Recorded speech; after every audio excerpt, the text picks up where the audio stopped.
Society के मालकान के ये हालात हो गए हैं कि वो मुर्गियां चोरी करते फिरेंगे।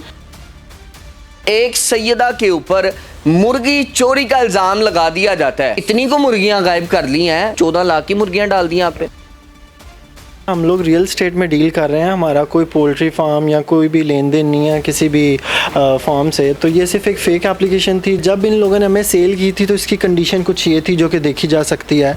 ये बिल्कुल एक वीरान था, ना यहाँ पे गेट है ना बोर्ड है। इस कंपनी को टेक ओवर किया कुछ इस तरह से, तो आप कह लें हसद कह लें लालच कह लें, इनमें जागी और ये जी डिमांडेड हो गए। ITs हमारी फेवर में है, SSCP में हम मालिक हैं, उसके बावजूद जो है वो कब्ज़ा किया जा रहा है और उस कब्ज़े पे कोई स्ट्रिक्ट एक्शन नहीं लिया जा रहा। एक सैयदा के ऊपर मुर्गी चोरी का इल्जाम लगा दिया जाता है और बताता चलूं कि ये शख्स जो इस वक्त मौजूद हैं ये उनके बेटे हैं और एक सोसाइटी के निजी सोसाइटी के मालिक भी हैं। अब निजी सोसाइटी के मालकान के ये हालात हो गए हैं कि वो मुर्गियां चोरी करते फिरेंगे। जी, लिहाजा मेरी वालदा चीफ़ एग्जेक्टिव हैं और उन पर इल्ज़ाम ये हैं कि जी उन्होंने 14 लाख की जो मुर्गी है वो उसमें जी कोई फ्रॉड किया, जो कि दरअसल एक ड्रामा था जो कि कोर्ट ने उसको इस जो फेक FIR है उसको डिस्चार्ज किया। अली भाई ये बताइएगा, क्या आपका पोल्ट्री फार्म का काम है? 14 लाख की मुर्गियां, तो मेरा ख्याल है ये बहुत सारी मुर्गियां होंगी। देखा जाए अगर मुर्गियों की किलो की बात की जाए तो 1 kg बामुश्किल जो है वो 700 या 800 रुपये में पड़ है। तो कितनी को मुर्गियां गायब कर ली हैं और कितना ग्रो जो है वो आप लेके गए थे ये मुर्गी को इकट्ठा करने के लिए? 14 लाख की मुर्गियां डाल दी आप पे। लिहाजा हम लोग रियल स्टेट में डील कर रहे हैं, हमारा कोई पोल्ट्री फार्म या कोई भी लेन देन नहीं है किसी भी फार्म से। तो ये सिर्फ एक फ़ेक एप्लीकेशन थी जिसका प्रूफ हमारे पास है, ये कोर्ट ने डिस्चार्ज किया है और हम पे करवाई ये इसलिए गई है क्योंकि मेरी वालदा ने जिनसे ये सोसाइटी ली थी जो एक्स ओनर हैं, हमने 2019 में जी ये सोसाइटी हमने परचेज़ की।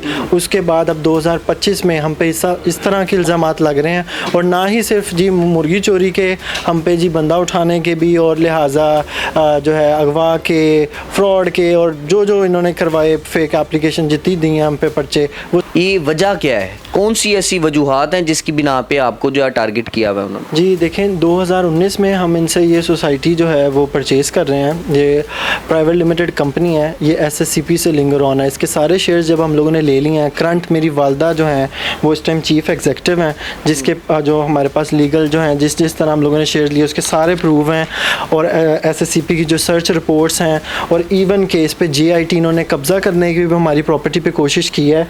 ये GIT रिपोर्ट है जो कि इस चीज़ का दरअसल प्रूफ दे रही है कि हम ऑनर्स हैं और हम बैठे हुए हैं। और अब आके यही GIT बनती है जब जो मुतलका थानों की जो पुलिस बैठती है और वो रिपोर्ट करती है कि ऑनर कौन है। अब यही पंजाब पुलिस जो है वो एक्स ऑनर के साथ मिलके हमें हरासा कर रहे हैं और हमारी प्रॉपर्टी पे कब्जे करवा रहे हैं। अच्छा, मैं यहाँ पे सवाल ज़रूर करना चाहूँगा, चूँकि आपने कहा ये पुराने मालकान से ख़रीदी कंपनी आपकी और आपकी वालदा क्या उनके पास जॉब करती थी या फिर आपका उनके साथ कोई ताना बाना नहीं था? ये किस तरह ख़रीदी गई? कैसे प्लान हुआ कि इस सोसाइटी को जो है ख़रीदा जाए? और ये बताइएगा, जब आपने ख़रीदी थी तब इस सोसाइटी के क्या हालात थे और अब के मौजूदा हालात क्या नज़र आ रहे हैं? जी सारी बात ही मेन चीज़ ये है जो भी आप कर रहे हैं, क्योंकि जब इन लोगों ने हमें सेल की थी तो इसकी कंडीशन कुछ ये थी जो कि देखी जा सकती है। ये बिल्कुल एक वीरान था, ना यहाँ पे गेट है ना बोर्ड है, ना कोई गार्ड की जो है वो सहूलत थी सोसाइटी में, ना स्ट्रीट लाइट्स थी ना चीज़ें थी। और अब जो हम लोगों ने इस सोसाइटी को, इस कंपनी को टेक ओवर किया कुछ इस तरह से, तो आप कह लें हसद कह लें लालच कह लें, इनमें जागी और ये जी डिमांडेड हो गए। हम पे डायरेक्टली इनडायरेक्टली हम पे पैगाम आते हैं कि हमें आप पैसे दें और नहीं तो जी हम पे आपको फेक एप्लीकेशंस का जी सामना करना पड़ेगा। ये काली भेड़ें बता दें कि कौन सी ऐसे असर व रसूख रखने वाली शख्सियात इनके पीछे मौजूद हैं कि आपको फ़ोन किया जाता है, आपसे भत्ता मांगा जाता है, आपसे कहा जाता है जो शेयर्स आपके मौजूद हैं उनमें से हिस्सेदार हमें बनाया जाए, आपको प्रेशराइज़ किया जा रहा है, जबकि कानून जो है वो इस वक्त मौजूद है और पंजाब पुलिस की बात की जाए वो एक्टिव नज़र आती है हर हवाले से और अपने शहरियों तक जो है वो तहफ़्फ़ुज़ की और अपने शहरियों तक जो अमन अमान की सूरत हाल है उसको बरकरार रखने के लिए कोशिश है। तो सर, इस सारी सूरत हाल के बाद कौन से ऐसे लोग हैं जो पीछे हाथ दिए हुए इनके और इनको सपोर्ट कर रहे हैं कि जाएं मांगे इनसे?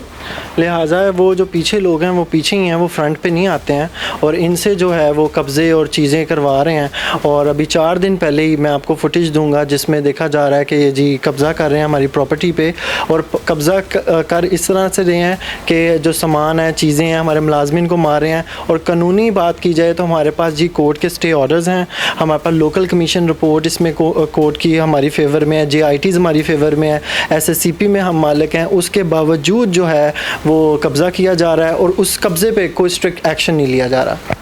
नाज़रीन, सूरत हाल ज़रा देखिएगा कि कोर्ट जो है उसके अगर ऑर्डर्स मौजूद हैं तो एक कानून की धज्जियाँ बखेरने वाला शख्स किस कदर मजबूत हो सकता है। और शहर लाहौर में जितना पंजाब पुलिस सर्व कर रही है और पंजाब पुलिस जो एक्टिव नज़र आ रही है हर हवाले से, अपने शहरियों के तहफ़्फ़ुज़ के लिए कोशा नज़र आ रही है, उनके होते हुए ये कानून की धज्जियाँ उड़ाने वाली शख्सियात कौन है और इनके पीछे कौन से ऐसे हाथ हैं जो दिन दहाड़े आते हैं, कब्ज़ा माफिया बनते हैं। शहर लाहौर जो पाकिस्तान का दिल माना जाता है, इसमें आके वो ललकारते हैं कानून को और ये साफ साफ पैगाम देते हैं कि हम किसी कोर्ट के ऑर्डर को नहीं मानते, हम किसी कानून को नहीं मानते। अपील करना चाहेंगे आप मैडम से? जी ज़रूर, हम वज़ीर आला पंजाब मरियम साहिबा से हम्बली रिक्वेस्ट करना चाह रहे हैं कि जो IG साहब हैं, CCPO साहब हैं, आप उन्हें कहें ये चीज़ नोटिस में लेके आएँ और राइट पे देखें। अगर तो हम गलत हैं तो हमें सज़ा दें, कि अगर हम गलत हैं तो हमें सज़ा मिले, और अगर वो गलत हैं तो उन्हें भरपूर सज़ा मिली जाए। वो क्यों हमारी प्रॉपर्टी को बार बार डैमेज कर रहे हैं, बार बार आके कब्ज़ा करने की कोशिश कर रहे हैं, जबकि हमारे पास कानूनी जो मालकी है वो सारी मौजूद है। स्टे ऑर्डर्स हमारे हक़ में है, लोकल कमीशन रिपोर्ट हैं, पुलिस की ही JITs हमारे हक़ में है, SSCP जो है वो करंट अभी इस टाइम मेरी वालदा चीफ़ एग्जेक्टिव हैं। उसके बावजूद ये चीज़ें हों तो मरियम साहिबा ये समझ नहीं लगती। लिहाजा आपसे हम्बली रिक्वेस्ट है इस चीज़ का, CCPO साहब से, IG साहब से कहें कि नोटिस लें और हमें प्रोटेक्शन प्रोवाइड करें। मुझे ये बता दें कि एक इन्वेस्टर, आप जिस तरह इन्वेस्टर हैं, आपके घर के हालात तो इस वक्त बड़े नासाज चल रहे होंगे। कितना डिप्रेशन है, कितनी परेशानी का शिकार हैं, और क्या अपने तहफ़्फ़ुज़ को जिस तरह आप देखते हैं जो बातें की जाती हैं उसको यकीनी बना सकते हैं ये इदारे जिस तरह वो दावा करते दिखाई देते हैं? क्या लग रहा है आपको? जी, लिहाजा अभी तो कुछ इस तरह सूरत हाल नहीं नज़र आ रही है, क्योंकि देखें इतना इन्वेस्ट करने के बाद भी अगर सेफ्टी सिक्योरिटी जो है वो हमें पंजाब पुलिस नहीं दे सकती है तो इन्वेस्टर्स के लिए जी बहुत बुरी खबर है। और इस तरह तो कोई भी जो है वो पाकिस्तान, लाहौर या कहीं पे भी जी इन्वेस्ट करना पाकिस्तान के अंदर पसंद नहीं करेगा।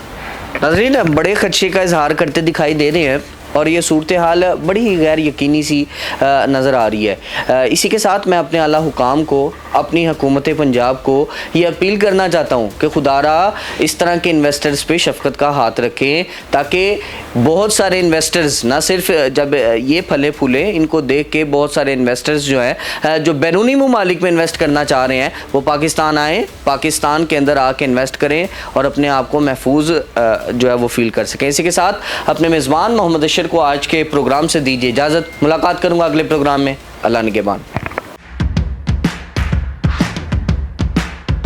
नाज़रीन गिरामी, कबल आपसे एक गुजारिश है कि हमारे चैनल को सब्सक्राइब कर लें।